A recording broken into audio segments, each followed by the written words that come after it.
ജനുവരി മാസത്തിൽ ഇന്ത്യയിൽ ഏറ്റവും കൂടുതൽ വിറ്റഴിക്കപ്പെട്ട ഇരുചക്ര വാഹനമായി യമഹ റേസർ ഡാർ 15,209 യൂണിറ്റ് സ്കൂട്ടറുകളാണ് വിറ്റത്.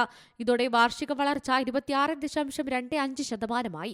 യമഹ റേസർ ആറിന് 12,047 പുതിയ കസ്റ്റമേഴ്സിനെയും കിട്ടി. യമഹ FC വിൽപ്പനയുടെ കാര്യത്തിൽ രണ്ടാം സ്ഥാനത്താണ്. FC മൊത്തം 11,399 യൂണിറ്റ് വാഹനങ്ങളാണ് വിറ്റത്. പട്ടികയിൽ യമഹ MT-15, യമഹ R15 എന്നിങ്ങനെ യഥാക്രമം 10,640, 8,264 എന്നിങ്ങനെയുണ്ട്. യമഹ ഫാസിനോ അഞ്ചാം സ്ഥാനത്താണ്. ഫാസിനോ മൊത്തം 8,261 യൂണിറ്റ് സ്കൂട്ടറുകൾ വിറ്റു. വാർഷിക വളർച്ച 1.04%. ഈ വിൽപ്പന പട്ടികയിൽ യമഹ എയറോക്സ് ആറാം സ്ഥാനത്ത് 1,770 സ്കൂട്ടർ വിൽപ്പനയുമായുണ്ട്. കുറഞ്ഞ വിലയുള്ള സ്കൂട്ടറുകളും ബൈക്കുകൾക്കും പുറമെ യമഹ ഇന്ത്യയിൽ പ്രീമിയം മോഡലുകളും വിപണിയിൽ എത്തിക്കാറുണ്ട്. News desk C Malayalam news. ഏറ്റവും പുതിയ വാർത്തകളും വിശേഷങ്ങളും വിരൽ തുമ്പിലറിയാൻ സി മലയാളം ന്യൂസ് എല്ലാ ഡിജിറ്റൽ പ്ലാറ്റ്ഫോമുകളിലും ലഭ്യം.